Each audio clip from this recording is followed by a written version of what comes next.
Hey everyone, it's Beshar. Today we're talking about something super important to me. Bringing quality healthcare to everyone, no matter where they live.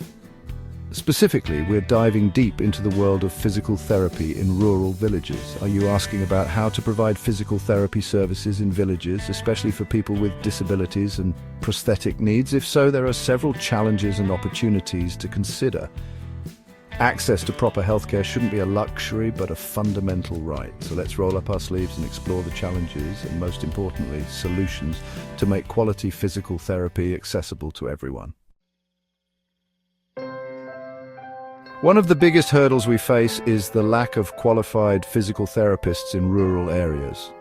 Think about it. Big cities and towns, they attract the best talent because, let's face it, opportunity lives there. That often leaves villages underserved.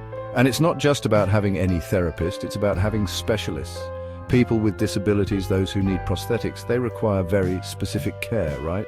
We need passionate individuals who are trained in the latest techniques and understand the unique needs of these communities. Without these dedicated professionals, people are left with limited options. They might have to travel long distances for treatment, which is not only inconvenient but can be a huge financial burden. And sadly, some people just go without the care they desperately need. This shortage of specialized therapists really highlights the healthcare disparities that exist. We need to find ways to bridge this gap and ensure everyone has access to the care they deserve. Let's talk equipment. Imagine a physical therapist without the tools of their trade. It's like a carpenter without a hammer. It's tough to make a difference without the right resources. In many rural areas, even basic rehab equipment can be hard to come by. We're talking parallel bars, weights, resistance bands, things that are essential for recovery and rehabilitation. And when it comes to more specialized equipment for folks with disabilities, it's often non-existent. This lack of equipment directly impacts the quality of care that can be provided. Therapists are forced to improvise, and while that's great in a pinch, it's not a sustainable solution. Without the proper equipment, patients might not see the same progress. Their recovery could be slower, and it can be super frustrating for both the patient and the therapist. Chapter 3. Can you afford to heal? Let's talk about the elephant in the room: money. Healthcare, especially specialized care like physical therapy, can be expensive. And in rural villages, where poverty is often more prevalent, affording consistent treatment can feel impossible. Many people in these communities struggle to meet their basic needs. Asking them to choose between putting food on the table or attending a physical therapy session is a choice no one should have to make. And then there's the issue of transportation. Remember, we talked about how specialists might be few and far between. This often means patients have to factor in travel costs, which can quickly add up. Financial barriers are a major roadblock to accessing physical therapy. We need to find sustainable solutions that make this type of care affordable and accessible for everyone.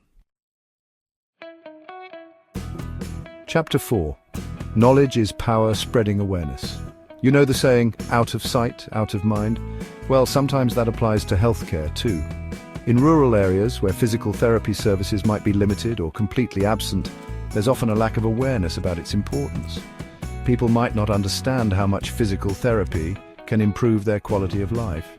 They might view it as a luxury or something that's only for serious injuries, not realizing it can help with chronic pain, mobility issues, and preventing future problems. This is where education and community outreach come into play.